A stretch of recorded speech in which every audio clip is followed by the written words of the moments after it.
ನಮಸ್ಕಾರ ಪ್ರಿಯ ವೀಕ್ಷಕರೇ, ಮೂಲಧನ ಯೂಟ್ಯೂಬ್ ಚಾನಲ್ಗೆ ನಿಮ್ಮೆಲ್ಲರಿಗೂ ಆತ್ಮೀಯ ಸ್ವಾಗತ. ಹೊಸ ವಿಡಿಯೋಗಳಿಗಾಗಿ ಒಮ್ಮೆ ಸಬ್ಸ್ಕ್ರೈಬ್ ಮಾಡಿ ಮತ್ತು ಬೆಲ್. ನಮಸ್ಕಾರ ಶಿವಕುಮಾರ್ ಅವರೇ. ನಮಸ್ಕಾರ. ಬಹಳ ದಿನಗಳ ನಂತರ ನಿಮ್ಮ ಜೊತೆ ಮಾತಾಡ್ತಾ ಇದ್ದೀನಿ. ಪ್ರಮುಖವಾಗಿ ಕೊಳ್ಳೇಗಾಲದಲ್ಲಿ ಅಥವಾ ರಾಜ್ಯದಲ್ಲಿ ಎ ಖಾತೆ ಮತ್ತು ಬಿ ಖಾತೆ ಸಂಬಂಧಪಟ್ಟಾಗಿ ನಡೆಯುತ್ತಿರುವಂತಹ ಗೊಂದಲನೋ, ಅದು ಸರಿನೋ ತಪ್ಪೋ, ಒಂದು ಕಡೆ ಸಲ್ಲೇಷನ್ ಆಗಿರೋ ಜಾಗನೋ, ಒಂದು ಕಡೆ ಲೇಔಟ್ ಪ್ಲಾನ್ ಆಗಿದೆಯೋ, ಒಂದು ಟೌನ್ ಪ್ಲಾನೋ, ಅಥವಾ ಇನ್ನು ಬೇರೆ ಬೇರೆ ಏನೇನೋ ನಿಮ್ಮ ತಾಂತ್ರಿಕವಾಗಿ ನಗರಸಭೆ, ಪುರಸಭೆ, ನಗರ ಪಾಲಿಕೆ, ಮಹಾನಗರ ಪಾಲಿಕೆಯಲ್ಲಿರುವಂಥ ಸ್ಪಷ್ಟವಾದಂಥ ಬೇರೆ ಬೇರೆ ಅಂಶಗಳು, ಕಾನೂನು ಕಟ್ಟಳೆಗಳಿಗೆ ಸಂಬಂಧಪಟ್ಟಂಥ ಸದನದಲ್ಲೂ ಕೂಡ ಬಹಳ ಸುದೀರ್ಘವಾದ ಚರ್ಚೆ ನಡೆದ ನಂತರ ಕಳೆದ ಒಂದು ತಿಂಗಳಿಂದ ಈಚೆಗೆ ಅದನ್ನು ಇಂಪ್ಲಿಮೆಂಟ್ ಮಾಡಿದ್ದಾರೆ. ನಿಮ್ಮಲ್ಲೂ ಕೂಡ ಖಾತೆಗಳನ್ನ ಮಾಡಿಸಿ ಅಂತ ಭಾಗ ತಗೊಂಡು ಕೂತಿದ್ದಾರೆ ನಿಮ್ಮ ಅಧಿಕಾರಿಗಳು ಮತ್ತು ನಿಮ್ಮ ಸಂಬಂಧಪಟ್ಟ ಆಡಳಿತ ಮಂಡಳಿ. ಆದರೆ ಅಂಥ ರೆಸ್ಪಾನ್ಸ್ ಇಲ್ಲ. ಆದರೆ ಜನರಿಗೆ ಒಂದು ಸ್ವಲ್ಪ ಗೊಂದಲ ಇದೆ. ವಿಶೇಷವಾಗಿ ನಾನು ಕೊಳ್ಳೇಗಾಲ ಪಟ್ಟಣದ ಬಗ್ಗೆ ಮಾತಾಡ್ತಾ ಇದ್ದೀನಿ.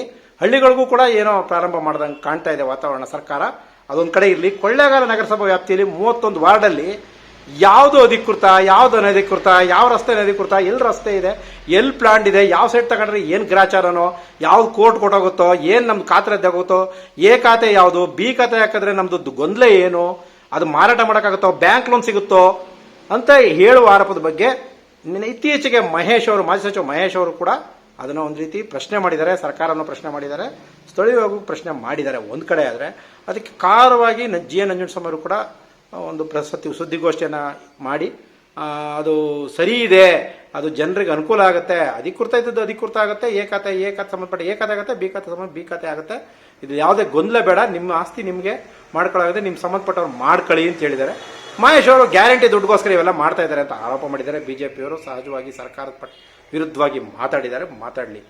ನನಗೆ ಒಟ್ಟಾರೆ ಏನು ಅಂದರೆ, ಕೊಳ್ಳೇಗಾಲ ಪಟ್ಟಣದ ನಾಗರಿಕರ ಸಂಬಂಧಪಟ್ಟ ಹಾಗೆ ಎ ಖಾತೆ ಬಿ ಖಾತೆ ಸಂಬಂಧಪಟ್ಟಂತ ಸಂಪೂರ್ಣ ಡೀಟೇಲ್ಸ್ ಅಥವಾ ಅಂಕಿಅಂಶ ಚುಟುಕಾಗಿ ಹೇಳ್ತೀರಾ ದಯವಿಟ್ಟು ಶಿವಕುಮಾರ್ ಅವರೇನು?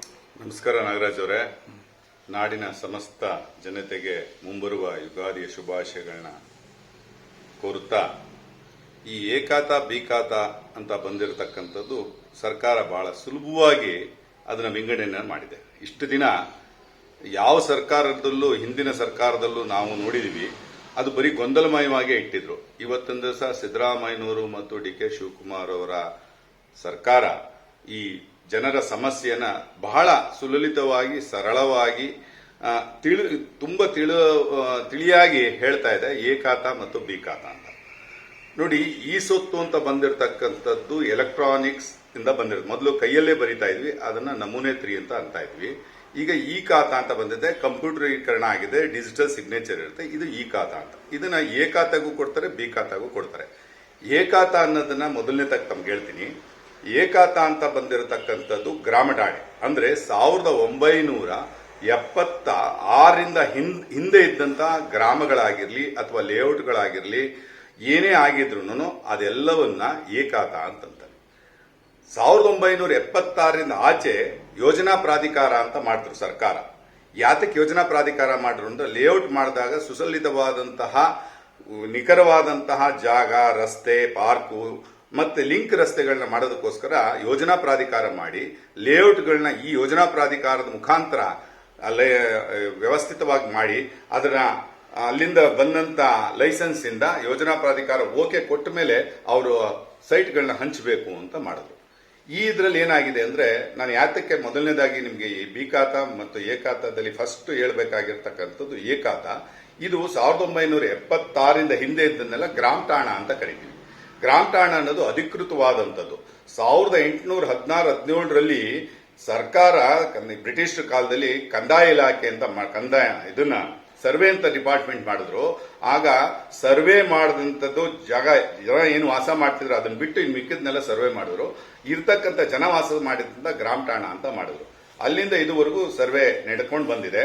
ಅದೇ ರೀತಿ ಎ ಖಾತಾದಲ್ಲಿರ್ತಕ್ಕಂಥದ್ದೆಲ್ಲ ಗ್ರಾಮ ಠಾಣ ಅಂತ ಇದೆ, ಹಳೇದು. ಈಗ ಕೊಳ್ಳೇಗಾಲಕ್ಕೆ ಉದಾಹರಣೆ ನಾನು ಹೇಳಬೇಕು ಅಂದ್ರೆ, ಈಗ ನೀವು ದೇವಾಂಗಪೇಟೆ ಗ್ರಾಮ ಠಾಣ, ಮಠದ ಬೀದಿ ಗ್ರಾಮ ಠಾಣ, ದೊಡ್ಡನಾಯಕರ ಬೀದಿ ಗ್ರಾಮ ಠಾಣ, ಭೀಮ್ನಗರ ಗ್ರಾಮ ಠಾಣ, ಪೀಸ್ ಪಾರ್ಕ್ ಏರಿಯಾ ಗ್ರಾಮ ಠಾಣ, ಹಾಗೆ ಬಂದ್ರಂತೆ ಮುಂದುಗಡೆ ಇರ್ತಕ್ಕಂಥದ್ದು ಜಿಪಿ ಮಲ್ಲಪ್ಪಪುರಂ ಗ್ರಾಮ ಠಾಣ, ದಕ್ಷಿಣ ಬಡಾವಣೆ ಹಳೆದು ಅಂದ್ರೆ 1936ರಲ್ಲಿ ಅದು ಟೌನ್ ಪ್ಲಾನ್ ಪ್ರಕಾರ ಆಗಿದ್ದಂತ ಲೇಔಟ್, ಅದು ಗ್ರಾಮ ಠಾಣ ಸೇರುತ್ತೆ. 1956ರಲ್ಲಿ ಆದಂತಹ ಬಸವೇಶ್ವರ ನಗರ ಅಂದ್ರೆ MGSV ಹಿಂಭಾಗ ಚಂದ್ರಶೇಖರ್ ರಸ್ತೆಯ ಹಿಂಭಾಗ ಈ ಒಂದು ಮಧ್ಯದಲ್ಲಿರ್ತಕ್ಕಂಥದ್ದು ಇಂಡಸ್ಟ್ರಿಯಲ್ ಏರಿಯಾ ಇವೆಲ್ಲವೂ ಗ್ರಾಮ ಠಾಣೆ ಸೇರುತ್ತೆ. ಈಗ ಹೊಸದಾಗಿ ಈಗ ರೀಸೆಂಟ್ ಆಗಿ 21, 22, 23ರಲ್ಲಿ ಕೆಲವುಗಳನ್ನು ಮಾಡಿದ್ದಾರೆ. ಈಗ ಹಿಂಭಾಗದಲ್ಲಿ ಬೆಂಗಳೂರು ರೋಡ್ ನಲ್ಲಿ ಮಾಡಿದ್ದಾರೆ ಲೇಔಟ್ಗಳು. ಅದು ಟೌನ್ ಪ್ಲಾನ್ ಅಪ್ರೂವ್ ಇಂದ ಮಾಡಿರ್ತಕ್ಕಂಥದ್ದು. ಅದು ನಮಗೆ ಅಧಿಕೃತವಾಗಿ ಎ ಖಾತಾ ಅಂತ ಮಾಡಿದ್ದಾರೆ. ಬಿ ಖಾತಾ ಅಂತ ಅಂದ್ರೆ ಬಹಳವಾಗಿ ಎಲ್ಲರೂ ಏನೇನೋ ತಿಳ್ಕೊಂಡಿದ್ದಾರೆ ನೋಡಿ. ಬಿ ಖಾತಾ ಅನ್ನೋದು ನಗರಸಭೆಯ ವ್ಯಾಪ್ತಿಯಲ್ಲಿ ಬರ್ತಕ್ಕಂಥ ಅನಧಿಕೃತ ಲೇಔಟ್ಗಳು. ಅನಧಿಕೃತ ಅಂದ್ರೆ ಅರ್ಥ ಏನು? ಟೌನ್ ಪ್ಲಾನಿನ ಅಪ್ರೂವ್ ಇಲ್ಲದೆ, ಈಗ ಯಾರೋ ಒಬ್ಬ 1 ಎಕರೆ ಇತ್ತು, ಆ 1 ಎಕರೆನ ಮಧ್ಯದಲ್ಲಿ ರೋಡ್ ಮಾಡ್ಬಿಡೋದು, ಕೇಕ್ ಕಟ್ ಮಾಡ್ದಂಗೆ ಕಟ್ ಮಾಡ್ಬಿಟ್ಟು ಕೊಟ್ಬಿಡೋದು. ಆ ಮುಂದಕ್ಕೆ ಲಿಂಕ್ ಆಗುತ್ತೋ ಅಥವಾ ಆಗದೆ ಇರುತ್ತೋ, UGD ಬರುತ್ತೋ, UGD ಬರದೇ ಇರೋಕ್ಕಾಗುತ್ತೋ, ಲೈಟ್ ಕಂಬ ಬರೋದು, ಇದೆಲ್ಲ ಪ್ಲಾನ್ ಇಲ್ದೇನೆ ಒಂದೇ ಆದಂತ ಒಂದು ಯಾರು ಆ ಮಾಲೀಕನ ಒಂದು ತಲೆ ಒಳಗಡೆ ಏನಿರುತ್ತೋ ಅವನೇನ್ ಮಾಡ್ತಿದ್ದ. ಈಗ ಟೌನ್ ಪ್ಲಾನ್ ಅಪ್ರೂವ್ ಆದ್ರೆ 45% ಇಂದ 48% ವರೆಗೂ ಸರ್ಕಾರಕ್ಕೆ ಬಿಡಬೇಕು ಜಮೀನ, 55ರಿಂದ 52% ಮಾಲೀಕನಿಗೆ ಹೋಗುತ್ತೆ.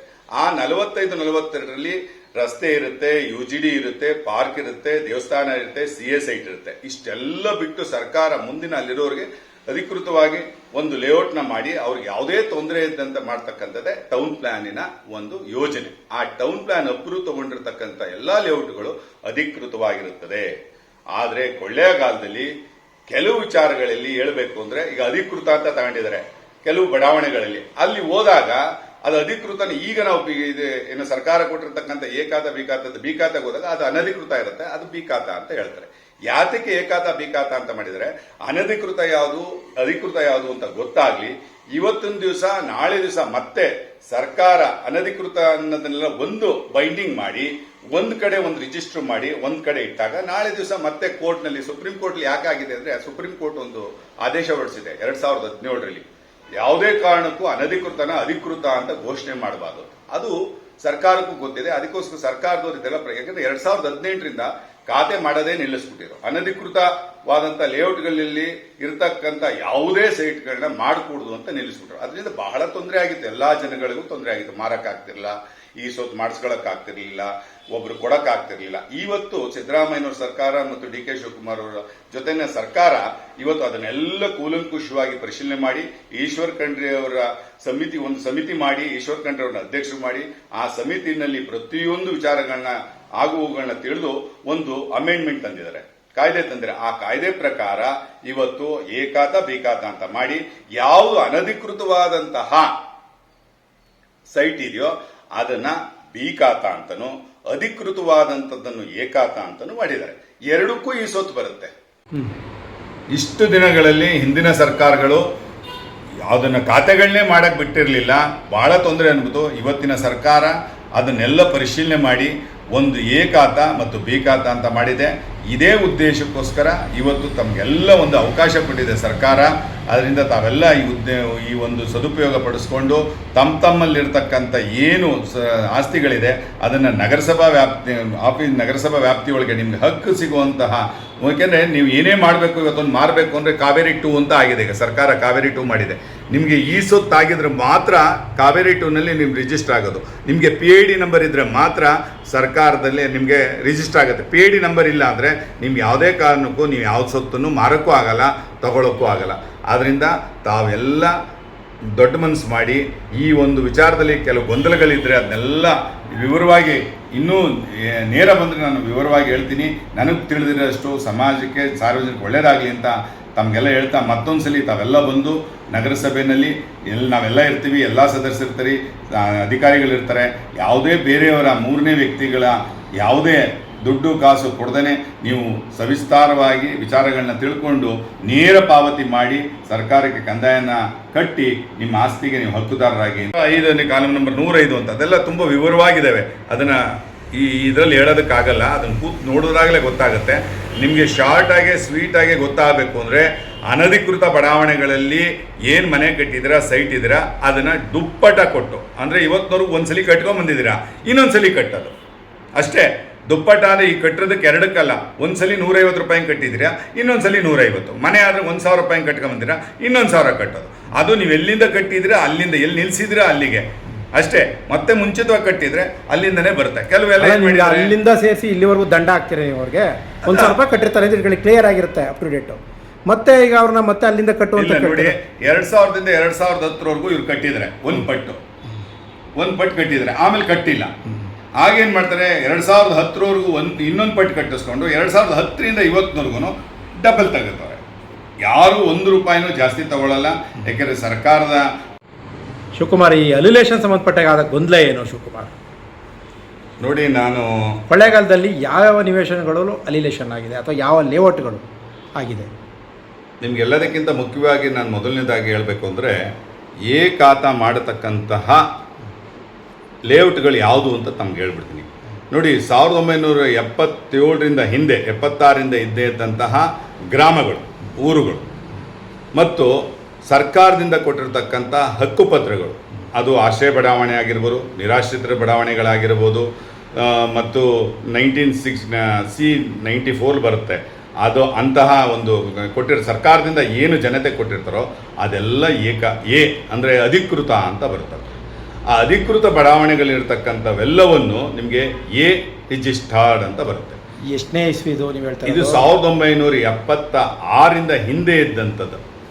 76ರಿಂದ ಆದಮೇಲಿಂದ ಏನು ಯೋಜನಾ ಪ್ರಾಧಿಕಾರದಿಂದ ಲೇಔಟ್ ಆಗಿದೆ ಅವು ಸಹಿತ ಈ ಖಾತೆಗೆ ಬರ್ತವೆ. ಅದನ್ನೆಲ್ಲ ಖಾತಾ ಅಂತಾರೆ. ಅಂದರೆ ಯಾಕೆ ಖಾತಾ ಅಂತಾರೆ ಅಂದರೆ, ಯೋಜನಾ ಪ್ರಾಧಿಕಾರದಿಂದ ಮುಂದೆ ಬಂದಂಥದ್ದಲ್ಲಿ ಅದರಲ್ಲಿ 30 ಅಡಿ ರಸ್ತೆ ಇರುತ್ತೆ, ಪಾರ್ಕ್ ಇರುತ್ತೆ, ದೇವಸ್ಥಾನ ಇರುತ್ತೆ, CA ಸೈಟ್ ಇರುತ್ತೆ, ಪ್ರತಿಯೊಂದು ಇರುತ್ತೆ ಯಾವುದಲ್ಲಿ ಯೋಜನಾ ಪ್ರಾಧಿಕಾರ ಮಾಡಿರ್ತಕ್ಕಂತಹ ಲೇಔಟ್ಗಳಲ್ಲಿ. ಇವರು ಕೆಲವರು ಏನು ಮಾಡ್ತಿರೋ, ಕರಡು ಅಂತ ಯೋಜನಾ ಪ್ರಾಧಿಕಾರಕ್ಕೆ ಬರ್ತಿರೋ ಫೈನಲ್ ಅಂದರೆ ಕೊನೆಯ ಯೋಜನಾ ಪ್ರಾಧಿಕಾರದ ಕೊನೆಯಲ್ಲಿ ಪೂರ್ತಿ ಆಗಿರ್ತಕ್ಕಂಥ ಲೇಔಟ್ ಪ್ಲ್ಯಾನ್ನ ತಗೋತಾ ಇರಲಿಲ್ಲ. ಬರೀ ಕರಡು ತಗೊಂಡೆ ಲೇಔಟ್ ಮಾಡ್ತಾಯಿದ್ರು. ಅದರಲ್ಲಿ ಏನು ಮಾಡ್ತಿರೋ, ನಿಯಮಾನುಸಾರ ಏನು ಮಾಡಬೇಕಾಗಿತ್ತೋ ಅದನ್ನು ಯಾವುದೂ ಮಾಡ್ದೇ ಸರ್ಕಾರದ ನಿಯಮಾನುಸಾರ ಮಾಡದೇ ಇರತಕ್ಕಂಥವೆಲ್ಲ ಅವನ್ನೆಲ್ಲ ಅನಧಿಕೃತ ಅಂತ ಸರ್ಕಾರ ಹೇಳುತ್ತೆ. 1976ರಿಂದ ಈಚೆ ಬಂದಂತಹ ಎಲ್ಲ ಲೇಔಟ್ಗಳು. ಓಕೆ, ನಾ ಹೇಳೋದು ಸರ್ಕಾರದ್ದೇ ಕೊಟ್ಟರೆ ಬಡಾವಣೆಗಳ ಬಗ್ಗೆ ಮಾತಾಡ್ತೀನಿ ನಿಮ್ಮ ಜೊತೆ. ಆಶ್ರಯ ಬಡಾವಣೆ ಅದು ನಗರಸಭೆಯಿಂದ ಕೊಟ್ಟಿದ್ದಾರೆ, ಅಲ್ಲೆಲ್ಲಿ ಪಾರ್ಕು ಇಲ್ಲ, ಲೇಔಟು ಇಲ್ಲ, ದೇವಸ್ಥಾನ. ಏಕೆಂದ್ರೆ ನಿಮ್ಗೆ ಹೇಳ್ಬಿಡ್ತೀನಿ, ಬಸ್ತಿಪುರ ಬಡಾವಣೆ ಆಗ್ಬೋದು. ಈಗ ಉದಾಹರಣೆಗೆ ನಂಜುಸ್ವಾಮಿ ಅವರು ಅವಧಿಯಲ್ಲಿ ಕೊಟ್ಟಂಥ ಒಂದು ಬಡಾವಣೆ ಆಗ್ಬೋದು. ಅಲ್ಲೂ ಏನೋ ಲೇಔಟ್ ಇದೆ ಅಷ್ಟೇ, ಅಲ್ಲಿ ಏನೋ ಪಾರ್ಕ್ ಆಗಲಿ, ಪಾರ್ಕಿಗೆ ಜಾಗ ಆಗಲಿ, ಅಥವಾ ಏನೋ ದೇವಸ್ಥಾನಕ್ಕಾಗಲಿ, ಸ್ಕೂಲು ಕಾಲೇಜುಗಳಿಗಾಗಲಿ ನಿಮ್ಮ ಜಾಗ ಬಿಟ್ಟಿಲ್ಲ. ಸ್ಲಮ್ ಬೋರ್ಡಿಂದ ಕೊಟ್ಟರೆ ಬಾಪುನಗರದಲ್ಲಿ ಈಗ ಹಕ್ಕುಪತ್ರ ಕೊಟ್ಟರು. ಮಹೇಶ್ ಅವ್ರ ಪೀರಿಯಡಲ್ಲಿ ಅದನ್ನು ಹಕ್ಕುಪತ್ರ ಮಾಡಿದ್ರು. ಅದನ್ನು ಈಗ ಕೃಷ್ಣಮೂರ್ತಿ ಅವ್ರ ಪೀರಿಯಡಲ್ಲಿ ಅದನ್ನು ಹಕ್ಕುಪತ್ರಗಳು ಕೊಟ್ಟರು. ಅದು ಹಿಂದೆ ಕೊಟ್ಟಿರೋಂಥ ಪ್ಲಾನ್ ಅಂತ ಒಂದು ಲೇಔಟೇ ಥರ ಪ್ಲಾನ್ ಮಾಡೇ ಕೊಟ್ಟಿರೋದು ಬಾಪುನಗರ ವ್ಯಾಪ್ತಿಯ ಪ್ರದೇಶಗಳು ಕೆಲವು ಈ ಥರ ಆಗಿದೆ. ಈಗ ಮುಡುಗುಂಡ ಅದೇ ಥರ ಮಾಡಿದ್ದಾರೆ. ಹಂಗೆ ಈ ಥರ ಒಂದು 3-4 ಬಿಟ್ಟರೆ ನಗರಸಭೆ ವ್ಯಾಪ್ತಿಯಲ್ಲಿ ಅಲ್ಲಿ ಮಾಡಿರೋದಲ್ಲಿ ಎಲ್ಲೂ ಲೇಔಟ್ ಪ್ಲಾನ್ಗಳೇ ಇಲ್ಲ. ಅಲ್ಲಿ ಕರೆಕ್ಟಾಗಿ ನೋಡಿದ್ರೆ ಅದಕ್ಕೆ ರಸ್ತೆ 30 ಅಡಿ ಎಲ್ಲಿದೆ ಅಲ್ಲಿ? ಸರ್ಕಾರ ಹೇಳಿದೆ, ಸರ್ಕಾರ ಕೊಟ್ಟಿರ್ತಕ್ಕಂಥ ಆಶ್ರಯ ಬಡಾವಣೆಗಳು, ನಿರಾಶ್ರಿತ ಕೊಟ್ಟಿರ್ತಕ್ಕಂಥ ಜಾಗಗಳು, ಸ್ಲಮ್ ಇಂದ ಕೊಟ್ಟಿರ್ತಕ್ಕಂಥ ಇವು ಯಾವುದಕ್ಕೂ ಅಧಿಕೃತ ಅಂತಲೇ ಕೊಡಬೇಕು. ಯಾಕೆಂದರೆ ಅವರು ಬಡ ಜನಗಳಿಗೆ ಇರುವಂಥ ಜಾಗದಲ್ಲಿ ವ್ಯವಸ್ಥೆ ಮಾಡಿಕೊಟ್ಟಿರ್ತಕ್ಕಂಥದ್ದು. ಈಗ ಒಂದು 2.5 ಎಕರೆ, 3 ಎಕರೆ, 4 ಎಕರೆ ತಗೊಂಡು ಸರ್ಕಾರ ಅದನ್ನು ಹಂಚಿರುತ್ತೆ.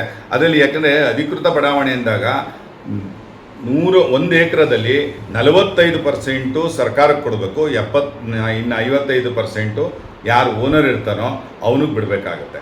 ಆದ್ದರಿಂದ ಸರ್ಕಾರ ಕೆಲವು ಟೈಮಲ್ಲಿ ಅಷ್ಟು ಮಾಡೋಕ್ಕೆ ಹೋದಾಗ ಇವತ್ತಿನ ದಿವಸ ಜಾಗ ಸಿಗ್ತಾ ಇಲ್ಲದೆ ಇರೋ ಕಾರಣಕ್ಕೆ ಅದನ್ನು ಮಾಡ್ತಾರೆ. ಆದ್ದರಿಂದ ಅದು ಬಿಡಿ, ಅದು ಸರ್ಕಾರದಲ್ಲಿರ್ತಕ್ಕಂಥ ಬಡ ಜನಗಳಿಗೆ ಕೊಟ್ಟಿರ್ತಾರೆ. ಅದಕ್ಕೆ ರಸ್ತೆನೂ ಈಗ ಕೊಟ್ಟಿದೆ. ಈಗ ದೊಡ್ಡ ನಾಯಕರ ಬೀದಿ ಒಳಗಡೆ ನನಗೆ ತಿಳಿದಂಗೆ ನನ್ನ ವಾರ್ಡ್ನಲ್ಲೇ ರಸ್ತೆ ಎಷ್ಟು ನೀಟಾಗಿದೆ ಅಂತ ಲಿಂಕ್ ಮಾಡಿದ್ದಾರೆ. ಅವತ್ತು ಕೊಡ್ಬೇಕಾದ್ರೂ ಚಿಕ್ಕದಿರ್ಬೋದು ರಸ್ತೆ, ಆದರೆ ಲಿಂಕ್ ಮಾಡಿದ್ದಾರೆ. ಎಲ್ಲವೂ ಮೇನ್ ರೋಡ್ಗೆ ಹೋಗಿ ಸೇರಬೇಕು. ಯಾವ ರೋಡಿಂದ ಬಂದು ರೋಡ್ರು ಯಾವ ರೋಡಿಗೆ ಬೇಕಾದ್ರೂ ಸೇರ್ಬೋದು. ಮಂಜುನಾಥ್ ನಗರದ ನೋಡಿ, ಯಾವ ರೋಡಿಂದ ಬೇಕಾದ್ರೂ ಯಾವ ರೋಡಿಗೆ ಬಂದು ಸೇರ್ಬೋದು. ಆಶ್ರಯ ಬಡಾವಣೆ ನೋಡಿ, ಯಾವ ರೋಡಿಂದ ರೋಡಿಗೆ ಬಂದು ಯಾವ ರೋಡಿಗೆ ಬೇಕಾದ್ರೂ ಮೇನ್ ರೋಡಿಗೆ ಬಂದು. ಅದೇ ರಾಮಸ್ವಾಮಿ ಲೇಔಟಲ್ಲಿ, ಶಿವಕುಮಾರ ಸ್ವಾಮೀಜಿ ಬಡಾವಣೆಯಲ್ಲಿ ಕೆಲವು ರಸ್ತೆಗಳಲ್ಲಿ ದಕ್ಷಿಣಕ್ಕೆ ಹೋದರೆ ವಾಪಸ್ಸು ದಕ್ಷಿಣಕ್ಕೆ ಉತ್ತರಕ್ಕೆ ಬರಬೇಕು. ಮುಂದಕ್ಕೆ ಹೋಗಿ ಲಿಂಕ್ ಇರಲ್ಲ, ಮೇನ್ ರೋಡ್ಗಳಿಗೆ ಲಿಂಕ್ ಮಾಡಿರಲ್ಲ. ಈ ರೀತಿಯಾದಂಥ ಪರಿಸ್ಥಿತಿಗಳು ಅಲ್ಲಿದ್ದಾವೆ. ಆದ್ದರಿಂದ ನಾನು ಹೇಳೋದೇನು ಅಂದರೆ, ಯಾವುದೇ ಕಾರಣಕ್ಕೂ ಖಾತೆಗೂ ಎ ಖಾತೆಗೂ ಅಥವಾ ಮತ್ತೊಂದಕ್ಕೂ ವ್ಯತ್ಯಾಸ ಇಲ್ಲ. ಅದು ಅಧಿಕೃತವಾಗಿರೋದಕ್ಕೆ ಎ ಖಾತಾ ಅಂತ ಸರ್ಕಾರ ಮಾಡಿದೆ, ಇದು ಅನಧಿಕೃತ ಆಗಿದ್ದಕ್ಕೆ ಬಿ ಖಾತಾ ಅಂತ ಮಾಡಿದೆ. ಅಂದರೆ ಅಕ್ಕಿ ಮತ್ತು ಎಳ್ಳನ್ನ ಒಟ್ಟಿಗೆ ಇಟ್ಟರೆ ಯಾವ್ದು ಅಕ್ಕಿ ಯಾವ್ದು ಎಳ್ಳು ಅಂತ ಗೊತ್ತಾಗುತ್ತೆ. ಅದಕ್ಕೆ ಅಕ್ಕಿನೆಲ್ಲ ಒಂದು ಕಡೆ ಇಟ್ಟಿದೆ, ಎಳ್ಳನ್ನೆಲ್ಲ ಒಂದು ಕಡೆ ಇಟ್ಟಿದ್ದಾರೆ. ನಾಳೆ ದಿವಸ ಎಳ್ಳುನು ಅಕ್ಕಿಯಾಗಿ ವ್ಯವಸ್ಥೆ ಮಾಡ್ಬೋದು. ಸರ್ಕಾರ ದುಡ್ಡೆಲ್ಲ ಕಟ್ಸ್ಕೊಂಡ್ಬಿಟ್ಟು ಶಿವಕುಮಾರ್ ಅವರೇ ನಿಮಗೆ ಬಿ ಖಾತೆ ಕೊಟ್ಟರು ಅಂತ ಇಟ್ಕೊಳ್ಳಿ, ಎಲ್ಲ ಅದಕ್ಕೆಲ್ಲ ದುಡ್ಡೆಲ್ಲ ಕಟ್ಸ್ಕೊತೀರಾ ಅಂತ ಇಟ್ಕೊಳ್ಳಿ. ಒಂದು 20,000 30,000 ಆಗುತ್ತೆ ಒಂದು ಸೈಟ್ಗೆ ಅಂತ, ಎಲ್ಲಿ ಟ್ಯಾಕ್ಸ್ ವೀಕ್ಸು ತೆರಿಗೆ ಆಳು ಮೂಳೆ ಎಲ್ಲ ವರ್ಷಾನುಗಟ್ಟಲೆ ಬ್ಯಾಲೆನ್ಸ್ ಇರೋಲ್ಲ ಕಟ್ಸ್ಕೊಂಡು ಬಿ ಖಾತೆ ಕೊಟ್ಬಿಡ್ತೀರಾ ಅವ್ರಿಗೆ ಅಂತ ಇಟ್ಕೊಳ್ಳೋಣ. ಕೊಟ್ಟ ಮೇಲೆ ಮುಂದೊಂದಿನ ಸರ್ಕಾರನೇ ಅಥವಾ ನಿಮ್ಮ ನಗರಸಭೆನೋ ಯಾವುದೋ ಒಂದು ಆಡಳಿತ ಮಂಡಳಿ ಏನೋ ಒಂದಿರಲಿ, ಈ ಬಿ ಖಾತೆ ಮಾಡೋದೆಲ್ಲ ಅನಧಿಕೃತ ಅಂದ್ಬಿಟ್ಟು ರದ್ದು ಮಾಡಿದ್ರೆ ನಾಳೆ ದಿನ ಅವ್ರಿಗೆ ಖಂಡಿತ ಹಾಕಿದ್ರೆ ಸರ್ಕಾರ ಅದೆಲ್ಲ ಯೋಚನೆ ಮಾಡಿ ನಾಳೆ ದಿವಸ ನೀವು ರದ್ದು ಮಾಡ್ತೀರಾ ಅಂತ, ನಾಳೆ ದಿವಸ ಬಿ ಖಾತನೆಲ್ಲ ಒಟ್ಟಿಗೆ ಇಟ್ಕೊಂಡು ಸುಪ್ರೀಂ ಕೋರ್ಟ್ಗೆ ಇಷ್ಟು ಬಿ ಖಾತಾ ಇದೆ ಇದನ್ನೆಲ್ಲ ಸಕ್ರಮ ಮಾಡಿಕೊಡ್ಬೇಕು, ಜನಗಳಿಗೆ ತೊಂದರೆ ಆಗ್ತಿದೆ ಅಂದಾಗ ಅದು ಸಕ್ರಮ ಮಾಡಿ ಅಂತ ಸರ್ಕಾರ ಕೊಟ್ಟಾಗ ಏನು ಮಾಡ್ತೀರಿ? ಈಗ ನಾವು ತೋರಿಸ್ಬೇಕಲ್ಲ ಸುಪ್ರೀಂ ಕೋರ್ಟ್ಗೆ ಇಷ್ಟಿದೆ ನಮ್ಮ ಹತ್ರ ಅಕ್ರಮ ಲೇಔಟ್ಗಳು, ಅನಧಿಕೃತ ಲೇಔಟ್ಗಳು ಇಷ್ಟಿದೆ ಅಂತ ತೋರಿಸ್ಬೇಕಲ್ಲ, ಇಷ್ಟು ಮನೆಗಳಿದೆ, ಇಷ್ಟು ಜಾಗ ಇದೆ ಅಂತ ತೋರಿಸ್ಬೇಕಲ್ಲ. ಅವ್ರಿಗೆ ಅಂಕಿಅಂಶ ಸುಪ್ರೀಂ ಕೋರ್ಟ್ ಕೊಡಲಿಲ್ಲ ಅಂದರೆ ಅವ್ರು ಹೆಂಗೆ ಒಪ್ಪಿಗೆ ಕೊಡ್ತಾರೆ? ಆ ಅಂಕಿಅಂಶಗಳನ್ನ ಸುಪ್ರೀಂ ಕೋರ್ಟ್ ತೋರ್ಸೋಕ್ಕೋಸ್ಕರ ಬಿ ಖಾತಾ ಅಂತ ಮಾಡಿದ್ದಾರೆ. ಅದನ್ನೇ ಒಂದು ರಿಜಿಸ್ಟ್ರು ಮಾಡಿದ್ದಾರೆ, ಅದು ಒಂದು ಸಪ್ರೇಟಾಗಿರುತ್ತೆ. ನಾಳೆ ದಿವಸ ಎಲ್ಲವೂ ಇಷ್ಟಿದೆ ಅಂದಾಗ ಸುಪ್ರೀಂ ಕೋರ್ಟ್ ಹೌದು ಇವತ್ತಿನವರೆಗೂ ಇದ್ದಂಥದ್ದನ್ನು ಮಾಡಿ ನಾಳೆ ದಿವಸ ಇನ್ಯಾವುದು ಅನಧಿಕೃತ ಆಗಬಾರ್ದು ಅಂತ ಹೇಳಿದೆಯಲ್ಲ. 10/9/2024 ಮುಂದಿನ ದಿನಗಳಲ್ಲಿ ಯಾವುದೇ ಅನಧಿಕೃತ ಇರೋದಿಲ್ಲ. ಆದರೆ ಹಿಂದೆ ಇದ್ದಂಥದ್ನೆಲ್ಲನೂ ಬಿ ಖಾತಾ ಇದ್ರೆ ಬಿ ಖಾತಾ, ಎ ಖಾತಾ ಇದ್ರೆ ಎ ಖಾತಾ ಅಂತ ಮಾಡಿದ್ದಾರೆ ಸರ್ಕಾರ. ಮತ್ತು ಕಾಲಮ್ ಯಾವ ಇದ್ರ ಮೇಲೆ ಮಾಡ್ತಾ ಇದ್ರಿ ಕಾಲಮ್ ನಂಬರ್ ಇದು ನೋಡಿ, ಸರ್ಕಾರ ಕೆಲವೆಲ್ಲ 107 ಅಂತ ಇತ್ತು. 107 ಅಂದರೆ ಡಬಲ್ ತೆರಿಗೆ ಅಂತ, ಅದನ್ನ ಈಗ ಮಾಡಿರೋ ಅಮೆಂಡ್ಮೆಂಟ್ ಅಲ್ಲಿ ತೆಗೆದಾಕ್ಬಿಟ್ಟಿದ್ದಾರೆ, ಅದು ಇರಬಾರ್ದು ಅಂತ ಮಾಡಿದ್ದಾರೆ. ಅಂದ್ರೆ ಇನ್ಮೇಲೆ ಅನಧಿಕೃತ ಈ ಬಿ ಖಾತಾ ಅನ್ನೋದು ಏನಿದೆ ಅಂದ್ರೆ ಅನಧಿಕೃತ ಲೇಔಟ್ ಅಂತ ನಾನು ಹೇಳಿದ್ದೀನಿ. ಅದರಲ್ಲಿ ಒಂದು ಸೈಟ್ ಇದೆ, 30-40 ಸೈಟ್ ಇದೆ. ನೀವು 2000ದಲ್ಲಿ ನೀವು ಒಂದು ಪರ್ಚೇಸ್ ಮಾಡಿದ್ರಿ. ಪರ್ಚೇಸ್ ಮಾಡಿದ್ಮೇಲೆ 2000ರಲ್ಲಿ ಪರ್ಚೇಸ್ ಮಾಡಿ ನಮೂನೆ 3 ಮಾಡಿಸ್ಕೊಂಡ್ರಿ. ಇವತ್ತವರೆಗೂ ನಿಮ್ಮ ಹೆಸರಲ್ಲೇ ಇದೆ ನಮೂನೆ 3. ನೀವು ಈ ಸೊತ್ತಿಗೆ ಹೋಗಿಲ್ಲ. ಈ ಸೊತ್ತು ಅಂದ್ರೆ ಏನು ಅಂದ್ರೆ ಕಂಪ್ಯೂಟರೀಕರಣ. ಅದು 2016-17ರಲ್ಲಿ ಬಂದಂಥದ್ದು, 17, 18, 16, 17ರಲ್ಲಿ ಬಂದಂಥದ್ದು. ನಮ್ಮ ಕೊಳ್ಳೇಗಾಲದಲ್ಲಿ ಅದು ಆಗಿದ್ದು 17-18ರಿಂದ ಅದನ್ನ ಜಾರಿಗೆ ತಂದ್ವಿ. ನೀವು ನಮೂನೆ 3ನಲ್ಲಿದ್ದೀರಿ. ನಮೂನೆ 3 ಅಂದ್ರೆ ಕೈ ಬರವಣಿಗೆಯಲ್ಲಿ ಇರ್ತಿತ್ತು. ಆ ನಮೂನೆ 3 ಇವತ್ತಿನವರೆಗೂ ಇದ್ದೀರಿ. ಅದಕ್ಕೆ ಒಂದು ಪಟ್ಟು ಕಟ್ಕೊಂಡ್ಬರ್ತಾ ಇದ್ರಿ. ಖಾಲಿ ಸೈಟ್ಗೆ 150 ರೂಪಾಯಿ ಕಟ್ಕೊಂಡ್ಬಂದಿರಿ. ಯಾವತ್ತಿಂದ 2000ದಿಂದ 2025ವರೆಗೂ ಕಟ್ಕೊಂಡ್ಬಂದ್ರಿ. 25 ವರ್ಷ ಕಟ್ಕೊಂಡ್ಬಂದಿದ್ರಿ. ಇವತ್ತು ನೀವು ಅದನ್ನ ಬಂದು ಖಾತೆ ಮಾಡಿಸ್ಕೊಳಕ್ ಹೋದಾಗ ಅದು ಅಧಿಕೃತ ಲೇಔಟ್ ಅಲ್ಲಿ ಇದ್ರೆ ನೀವು ಕಟ್ಟಿರ್ತಕ್ಕಂಥದ್ದು ಒಂದು ಪಟ್ಟು ಇದೆಯಲ್ಲ ಅದು ಸರಿ. ಇವತ್ತು ನಿಮ್ಗೆ ಈ ಸೊತ್ತು ಕೊಡ್ತಾರೆ. ನೀವು ಒಂದು ಸಮಯ ಗ್ರಾಮ ಠಾಣೆಗೆ ಬರದೆ ಅದು ಅಧಿಕೃತವಾಗಂತ ಲೇಔಟ್ ಅಲ್ಲಿ ಇಲ್ಲದೆ ಅನಧಿಕೃತ ಲೇಔಟ್ ಅಲ್ಲಿ ಇದ್ರೆ ನೀವು ಇವತ್ತಿನವರೆಗೂ ಒಂದು ಪಟ್ಟು ಕಟ್ಕೊಂಡ್ ಬಂದಿದ್ರಿ. ಇನ್ನೊಂದು ಪಟ್ಟು 2000ದಿಂದ 2025ವರೆಗೂ ಕಟ್ಕೊಬರ್ಬೇಕು. ಇದನ್ನ ಬಿ ಖಾತಾ ಅಂತಾರೆ. 2 ಪಟ್ಟು ಕಟ್ಟಿದ್ದನ್ನ ಬಿ ಖಾತಾ ಅಂತನೋ, 1 ಪಟ್ಟು ಕಟ್ಟಿಸ್ಗಳನ್ನ ಎ ಖಾತಾ ಅಂತಂತಾರೆ. ಕೆಲವರು ಹೇಳ್ತಾರೆ ನಾನು ಆಲ್ರೆಡಿ ನಾನು ಈ ಸೊತ್ತಲ್ಲಿ ಅಧಿಕೃತ ಅಂತಿದೆ, ಈಗ ಮಾಡಿಸ್ಕೊಳ್ಕೋದು ಅನಧಿಕೃತ ಅಂತ. ನೋಡಿ, ಅವತ್ತೇ ಒಂದು ತಟ್ಟು ಮಾಡಿದ್ರು. ನೀವು ಅನಧಿಕೃತ ಲೇಔಟ್ ನಲ್ಲಿ ಅದು ಅನಧಿಕೃತ ಅಂತಾನೆ ಇರ್ತಿತ್ತು. ಆದ್ರೆ ಕೆಲವು ವಿಚಾರಗಳಲ್ಲಿ ಕೆಲವು ತಪ್ಪುಗಳನ್ನ ನಡೆದು ಅದನ್ನ ಅಧಿಕೃತ ಅಂತ ಕೊಡ್ತಾರೆ. ಒಂದು ಕಂಪ್ಯೂಟರ್ ಅಲ್ಲಿ ನಿಮ್ಗೆ ಈ ಸೊತ್ತು ಕೊಡಬೇಕಾದ್ರೆ 5 ಆಪ್ಷನ್ ಇರ್ತವೆ. 5 ಆಪ್ಷನ್ ಯಾವ್ದಾದ್ರು ಒಂದು ಆಪ್ಷನ್ ಒತ್ತುದಾಗ ಏನು ಇದು ಅನಧಿಕೃತ ಕಟ್ಟಡವಾ, ಅನಧಿಕೃತವಾದಂತ ಲೇಔಟ್ ಇದೆಯಾ ಅಂತ 4-5 ಆಪ್ಷನ್ ಇದೆ. ಅದ್ರಲ್ಲಿ ಯಾವ್ದನ್ನಾರು ಒಂದು ಒತ್ತೂರು ಅದು ಅನಧಿಕೃತ ಅಂತ ಬರುತ್ತೆ. ಅದು ಒತ್ತದೇ ಬರುತ್ತೆ, ನಿಮ್ಗೆ ಅಧಿಕೃತ ಅಂತಾನೆ ಬರ್ತದೆ. ಆದ್ರೆ ಇವತ್ತು ಅದೇನಾಗಿದೆ, ಪ್ರಾಬ್ಲಮ್ ಆಗಿದೆ. ನಂದು ಅಧಿಕೃತ ಅಂತಿದೆ, ಇದನ್ನ ಈಗ ಹೋದ್ರೆ ಅನಧಿಕೃತ ಆಗ್ಬೇಕಲ್ಲ, ದುಡ್ಡು ಕೊಟ್ಟು ಅನಧಿಕೃತ ಅಲ್ಲ. ಅದಕ್ಕೆ ಇವತ್ತಿನವರೆಗೂ ನಿಮ್ಗೆ ಖಾತೆನೇ ಮಾಡಬಾರ್ದು ಅಂತ ಸುಪ್ರೀಂ ಕೋರ್ಟ್ ಆರ್ಡರ್ ಇದೆ. 2018ರಲ್ಲಿ ಯಾವುದೇ ಅನಧಿಕೃತ ಲೇಔಟ್ ನಲ್ಲಿ ಇರೋದಕ್ಕೆ ಖಾತೆ ಮಾಡಬಾರ್ದು ಅನ್ನೋದು ಒಂದು ಸರ್ಕಾರ ಸುಪ್ರೀಂ ಕೋರ್ಟ್ ಆರ್ಡರ್ ಮಾಡಿದೆ. ಬಟ್ ನಮ್ಮ ಸರ್ಕಾರ ಅದನ್ನ ಆರ್ಡರ್ನ ಮಾಡಿದ್ರೆ ತೊಂದರೆ ಆಗುತ್ತೆ ಜನಗಳಿಗೆ ಅಂತ ಹೇಳಿ ಇವತ್ತು ಅದಕ್ಕೊಂದು ಸೊಲ್ಯೂಷನ್ ತಂದಿದ್ರೆ. ಏನಂತ, ಅನಧಿಕೃತವಾಗಿರತಕ್ಕಂಥ ಲೇಔಟ್ ನಲ್ಲಿ ಇರೋದನ್ನೆಲ್ಲ ಬೀಕಾಂತ ಮಾಡಿ ಅಧಿಕೃತವಾದಂತಹ ಲೇಔಟ್ಗಳನ್ನ ಮತ್ತು ಗ್ರಾಮ ಠಾಣೆಗಳನ್ನ ಏಕಾತ ಮಾಡಿ ನಾಳೆ ದಿವಸ ಅನಧಿಕೃತವಾದಂತಹ ಲೇಔಟ್ ಒಂದು ಬಾಕ್ಸ್ ಅಲ್ಲಿ ಹೋಗಿ ಕೂತ್ಕೊಂಡಾಗ ಇಷ್ಟಿದೆ ನಮ್ಮ ರಾಜ್ಯದಲ್ಲಿ ಇಷ್ಟು ಬಿ ಖಾತೆಗಳಿದೆ ಅಂತ ಸುಪ್ರೀಂ ಕೋರ್ಟ್ ಹೇಳಿ ಇದನ್ನೆಲ್ಲ ಅಧಿಕೃತ ಮಾಡಿಕೊಡಿ ಅಂತ ಕೇಳಬಹುದು ಮುಂದಿನ ದಿನಗಳಲ್ಲಿ. ಆಗ ಒಳ್ಳೇದಾಗುತ್ತೆ. ಯಾಕೆ ನೀವು ಈಗ ಅನಧಿಕೃತಕ್ಕೂ ಬರಲ್ಲ, ಅಧಿಕೃತಕ್ಕೂ ಬರಲ್ಲ, ನಂದು ಹೋಗುತ್ತೆ ಅಂತ ಅಂದ್ಬಿಟ್ರೆ ನಾಳೆ ದಿವಸ ಈ ಒಂದು ಆಂದೋಲನ ಮುಗಿದೋದ ಮೇಲಿಂದ ನೀವು ಸುಮ್ಮನೆ ಇಟ್ಕೊಂಡ್ರೆ ನಿಮ್ಮ ಆಸ್ತಿಗೆ ಎ ಖಾತನೂ ಇರಲ್ಲ, ಬಿ ಖಾತನೂ ಇರಲ್ಲ. ತುಂಬಾ ತ್ರಿಶಂಕು ಸ್ಥಿತಿಯಲ್ಲಿ ಬಂದಂತ ಪರಿಸ್ಥಿತಿ ಬರುತ್ತೆ. ಆದ್ರಿಂದ ಎಲ್ಲರೂ ಯಾವುದೇ ಕಾರಣಕ್ಕೂ ಯಾರ ಮಾತನ್ನು ಕೇಳದೇನೆ ನಿಮ್ಮ ಆಸ್ತಿಗಳಿಗೆ ನೀವು ಹಕ್ಕುದಾರರಾಗಿ, ಅದು ಎ ಇರ್ಬೋದು, ಬಿ ಇರ್ಬೋದು. ಬಿ ಇಂದ ನಿಮ್ಗೆ ಯಾವ್ದು ಅನಧಿಕೃತ ಅಂದ್ರೆ ತಪ್ಪು. ಕೆಲವರೆಲ್ಲ ಹೇಳ್ತಾ ಇದ್ದಾರೆ ಅನಧಿಕೃತದಿಂದ ಲೋನ್ ಸಿಗಲ್ಲ, ಕ್ರಯ ಮಾಡಕ್ಕಾಗಲ್ಲ, ವಿಕ್ರಯ ಮಾಡಕ್ಕಾಗಲ್ಲ ಅಂತ. ಖಂಡಿತ ಕ್ರಯ ಮಾಡಬಹುದು, ವಿಕ್ರಯ ಮಾಡಬಹುದು, ಲೋನು ಸಿಗುತ್ತೆ. ಎಲ್ಲವನ್ನೂ ಸರ್ಕಾರ ಮಾಡಬೇಕು ಅಂತ ಅದನ್ನೆಲ್ಲ ಯೋಚನೆ ಮಾಡಿ ಸರ್ಕಾರ ಮಾಡಿರುತ್ತೆ. ಒಂದು ಖಾತೆ ಮಾಡ್ಬೇಕಾದ್ರೆ, ಒಂದು ಕಾಯ್ದೆ ಮಾಡ್ಬೇಕಾದ್ರೆ ಸರ್ಕಾರ ಸುಮ್ಮನೆ ಮಾಡೋದಿಲ್ಲ. ಎಲ್ಲವನ್ನು ಆಗುವುಗಳನ್ನ ಮುಂದಿನ 50 ವರ್ಷಗಳ ಆಲೋಚನೆಯನ್ನು ಮಾಡಿರ್ತಾರೆ. ಆದ್ರಿಂದ ತಾವೆಲ್ಲರೂ ಬಿ ಖಾತದಲ್ಲಿರ್ತಕ್ಕಂಥ ತಪ್ಪು ತಿಳುವಳಿಕೆಗಳನ್ನ, ತಪ್ಪು ಸಂದೇಶಗಳು ಬಂದಂತದನ್ನೆಲ್ಲ ತಾವೆಲ್ಲ ಮನಗಂಡೆ, ಕಿವಿಗೆ ಹಾಕೊಳ್ದೆ, ತಾವೆಲ್ಲ ನಿಮ್ಮ ಆಸ್ತಿದು ಏನಿದೆ, ನಿಮ್ಮ ಕ್ರಯ ಪತ್ರ ಇರ್ಬೋದು, ಇವತ್ತಿನವರೆಗೂ ನಮೂನೆ 3 ಮಾಡಿಸ್ಕೊಂಡಿದ್ರೆ ಅಥವಾ ಈ ಸೊತ್ತು ಮಾಡಿಸ್ಕೊಂಡ್ರೆ, ಇನ್ನೊಂದು ಹೇಳ್ತೀನಿ, ಈ ಸೊತ್ತು ಮಾಡಿಸ್ಕೊಂಡ್ರೆ 2016, 17, 18, 19 ಈ ಸೊತ್ತು ಮಾಡಿಸ್ಕೊಂಡಿದ್ರ, ಈ ಸೊತ್ತು ತಗೊಬಂದು ಇವತ್ತು 2016, 17ರಿಂದ ಇವತ್ತಿನವರೆಗೂ ಒಂದ್ ಪಟ್ಟು ಕಟ್ಟಿಸ್ಕೊಂಡ್ ಬಂದಿದ್ದೀರಾ. ಆದ್ರೆ ಇನ್ನೊಂದು ಪಟ್ಟು, ಯಾಕಂದ್ರೆ ಅನಧಿಕೃತದಲ್ಲಿ 2 ದುಪ್ಪಟ ಕಟ್ಟಬೇಕಾಗತ್ತೆ, ಅಧಿಕೃತದಲ್ಲಿ ಒಂದೇ ಪಟ್ಟು ಕಟ್ಟಬೇಕು. ಈಗ ತಪ್ಪು ಮಾಡಿದ್ರೆ ದಂಡ ಹಾಕ್ತಾರೆ. ಆತರ ನಾವು ತಪ್ಪು ಮಾಡ್ಕೊಬಿಟ್ಟಿದೀವಿ. ಯಾರಿಂದ ನಮ್ಗೆ ಗೊತ್ತಿಲ್ಲ ಅದು ಅನಧಿಕೃತ. ಈಗ ಎಷ್ಟೋ ಜನ ಅಲಿನೇಷನ್ ಆಗಿದ್ದು ನಮ್ಗೆ ಅಧಿಕೃತ ಅಂತ. ಅಲಿನೇಷನ್ ಆಗೋದು ಎಲ್ಲದಕ್ಕೂ ಅಲಿನೇಷನ್ ಕೊಡ್ತಾರೆ. ಅಲಿನೇಷನ್ ಅಂದ್ರೆ ಅದನ್ನ ವಸತಿಗೋ, ವಾಣಿಜ್ಯಕ್ಕೋ, ಗದ್ದೆಗಳಿರ್ತಾವಲ್ಲ, ಹೊಲಗಳಿರ್ತಾವ, ಅದನ್ನ ಚೇಂಜ್ ಮಾಡಿ. ಸಮಯ ಇರುತ್ತೆ ಸರ್, ಸಮಯ ಎಷ್ಟಿರುತ್ತೆ ಯಾವುದಕ್ಕೆ? ಎಲ್ಲ ಮಾಡಿಸ್ಕೊಳ್ಳೋದಕ್ಕೆ ಜನರು. ಇದಕ್ಕೆ 3 ತಿಂಗಳು ಕೊಟ್ಟಿದ್ರೆ ಇನ್ನು ಸರ್ಕಾರ ಅಷ್ಟು ಸುಲಭ ಅಲ್ಲ, ಮುಂದೂಡ್ತಾರೆ. ಇನ್ನೂ 1 3 ನೀವು ಎಷ್ಟು ದಿನದಲ್ಲಿ ನಗರಸಭೆ ಮಾಡ್ತಾರೆ ಇದನ್ನ?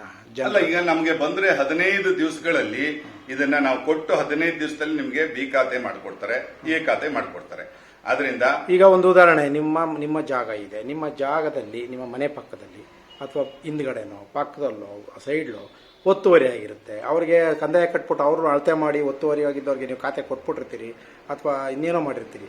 ಇವ್ರು ಹೋಗಿ ಇವ್ರ ಖಾತೆ ನಮ್ದು ಹಿಂಗಿದೆ, ಖಾತೆ ಆಗಿದೆ ಅಂತ ಗೊಂದಲ ಇದ್ರೆ ಅದೇನ್ ಮಾಡ್ತೀರಿ? ಅದನ್ನ ನೋಡಿ, ಹಿಂದೆ ಏನ್ ಮಾಡ್ತಿದ್ರು ಅಂದ್ರೆ ಅಸೆಸ್ಮೆಂಟ್ ಆಫೀಸರ್ ಅಂತ ಬರೋರು. ಈಗ ನಿಮ್ಮ ಹತ್ರ 50ಕ್ಕೆ 100 ಅಡಿ ಜಾಗ ಇತ್ತು ಅನ್ಕೊಳ್ಳಿ, ನೀವು ಕಟ್ಕೋತಿದ್ರೆ ಒಂದು 20-30 ಮಾತ್ರ ಕಟ್ಕೋತಿದ್ರಿ. ಹಿಂದೆ ಅಸೆಸ್ಮೆಂಟ್ ಆಫೀಸರ್ ಅಂತ ಬಂದಾಗ ಅವರು ಎಷ್ಟು ಮನೆ ಕಟ್ಟಿದ್ರಿ ಅಷ್ಟಕ್ಕೆ ಮಾತ್ರ ಅಸೆಸ್ ಮಾಡಿ ತಗೊಂಡೋಗಿ MR ಪುಸ್ತಕ ಅಂತ ಇತ್ತು. ಆ MR ಪುಸ್ತಕ 19 ಅಂತ ಇದೆ. ಆ ಬುಕ್ ಅಲ್ಲಿ ಬರೀತಾ ಇದ್ರು, ಇವ್ರು ಇಂಥವ್ರ ಆಸ್ತಿ ಇಷ್ಟುದ್ದ ಇಷ್ಟ ಅಗಲ ಇದೆ. ಈ ಖಾಲಿ ಜಾಗಕ್ಕೆ ಅವಾಗ ಕಂದಾಯ ಕಟ್ತಾ ಇರ್ಲಿಲ್ಲ. ತಿಳಿದವ್ರು ಏನ್ ಮಾಡ್ತಿದ್ರು, ಆ ಖಾಲಿ ಜಾಗನೂ ಕಂದಾಯ ಆಗ್ಲಿ ಅನ್ಬಿಟ್ಟು ಅದನ್ನ ಫುಲ್ ಬರ್ಸ್ತಾ ಇದ್ರು. ಕೆಲವರು ಹಿಂದೆ ಏನ್ ಮಾಡ್ತಿದ್ರು, ಅದನ್ನೆಲ್ಲ ಬರ್ಸಿದ್ರೆ ಕಂದಾಯ ಜಾಸ್ತಿ ಆಗುತ್ತೆ ಅಂತ ಬರೀ ಕಟ್ಟಿದ ಜಾಗನ ಬರ್ಸ್ತಾ ಇದ್ರು. ಇವತ್ತು ನಿಮಗೆ ಬಂದಿರತಕ್ಕಂಥದ್ದು ಹಿಂದೆಯಿಂದ ಬಂದಿರತಕ್ಕಂಥ ಆಸ್ತಿ ಆಗಿರುತ್ತೆ ನಿಮ್ಗೆ 100. ಅದು ಪರ್ಚೇಸ್ ಆಗಿರ್ಬೋದು, ಅಥವಾ ಪಿತ್ರಾರ್ಜಿತವಾಗಿರ್ಬೋದು, ಅಥವಾ ನಿಮ್ ಸ್ವಯಾರ್ಜಿತ ಆಗಿರ್ಬೋದು, ಮೊದಲಿಂದ ಅದಕ್ಕೆ ಇಲ್ಲದೆ ಅದನ್ನೆಲ್ಲವೂ ಕರೆದಾಗ RI ಬಂದು ಅದನ್ನೆಲ್ಲ ಅಳತೆ ಮಾಡಿ ಅಕ್ಕಪಕ್ಕ ಕೇಳಿ, ನಿಮ್ಮ MR ಪುಸ್ತಕದಲ್ಲಿ ಅದಿಲ್ಲ ಅಂದ್ರೆ ಅಳತೆನ ನಿಮ್ಮ ಸ್ವಂತ ಏನು ಪರ್ಚೇಸ್ ಡೀಡೋ ಅಥವಾ ವಂಶ ಪರಂಪರೆಯಿಂದ ಬಂದಿರ್ತಾರೆ ಅದನ್ನೆಲ್ಲ ನೋಡಿ ಆಮೇಲೆ ಅಳತೆ ಮಾಡಿ ನಿಮ್ಮ ಹೆಸರಿಗೆ ತಂದು ಕೊಡ್ತಾರೆ. ನಿಮ್ಮ ಆಸ್ತಿ ಯಾವುದೇ ಕಾರಣಕ್ಕೂ ಎಲ್ಲೂ ಹೋಗೋದಿಲ್ಲ. ನ್ಯಾಯಾಲಯದಲ್ಲಿ ಇರುತ್ತೆ ಅಂತ ಇಟ್ಕೊಳ್ಳೋಣ. ಒಂದು ವೇಳೆ ಪ್ರಕರಣ, ಉದಾಹರಣೆಗೆ ನಿಮ್ಮ ಜಾಗ ನ್ಯಾಯಾಲಯದಲ್ಲಿ ಇರುತ್ತೆ, ಅಕ್ಕಪಕ್ಕ ಒತ್ತುವರಿ ಅಥವಾ ಏನೋ ಇರುತ್ತೆ, ಅಥವಾ ನ್ಯಾಯಾಲಯಕ್ಕೆ ಹೋಗ್ಬೋದು ಅಥವಾ ನ್ಯಾಯಾಲಯದಲ್ಲಿ ಇರುತ್ತೆ. ಈಗ ಅದನ್ನ ಈ ಎ ಖಾತೆ ಬಿ ಖಾತೆಗೆ ಹೆಂಗ್ ಪರಿಗಣನೆ ಮಾಡಕ್ಕಾಗುತ್ತೆ? ನೋಡಿ, ಯಾವುದೇ ನ್ಯಾಯಾಲಯದಲ್ಲಿದ್ದಾಗ ಅಥವಾ ಲೋಕಾಯುಕ್ತದಲ್ಲಿದ್ದಾಗ ಖಾತೆ ಮಾಡ್ಕೊಡೋಕ್ಕೂ ನ್ಯಾಯಾಲಯಕ್ಕೂ ಲೋಕಾಯುಕ್ತಕ್ಕೂ ಸಂಬಂಧ ಇಲ್ಲ. ಯಾಕೆಂದ್ರೆ ನ್ಯಾಯಾಲಯ ಇದನ್ನು ಮಾಡಬೇಡಿ ಅಂತ ನಗರಸಭೆಗೆ ಆದೇಶ ಕೊಟ್ಟಿದ್ರು ಮಾತ್ರ ಮಾಡಲ್ಲ. ಇಲ್ಲಾಂದ್ರೆ ಅವ್ರು ನ್ಯಾಯಾಲಯದಲ್ಲಿ ಅದ್ರ ಪಾಡ್ಗೆ ಅದು ಕೇಸ್ ನಡೀತಾ ಇರುತ್ತೆ, ಅದು ಬೇರೆ ರೀತಿಯಲ್ಲಿ ನಡೀತಾ ಇರ್ಬೋದು. ಅವಾಗ ನ್ಯಾಯಾಲಯದಿಂದ ಆದೇಶ ಇದ್ರೆ ಮಾಡ್ತಾರೆ ಮಾಡಲ್ಲ ಹೊರತು ಆದೇಶ ಇಲ್ಲ ಅಂದ್ರೆ ಅವ್ರ ಏನು ಹಕ್ಕಿರುತ್ತೋ ಅದನ್ನು ಮಾಡ್ಕೊಡೋ ಹಕ್ಕು ನಗರಸಭೆಗಿದೆ. ಓಕೆ, ಧನ್ಯವಾದಗಳು ಶಿವಕುಮಾರ್, ನನ್ನ ಜೊತೆ ಇಷ್ಟು ಮಾತಾಡೋದಕ್ಕೆ. ನಮಸ್ಕಾರ. ನಮಸ್ಕಾರ.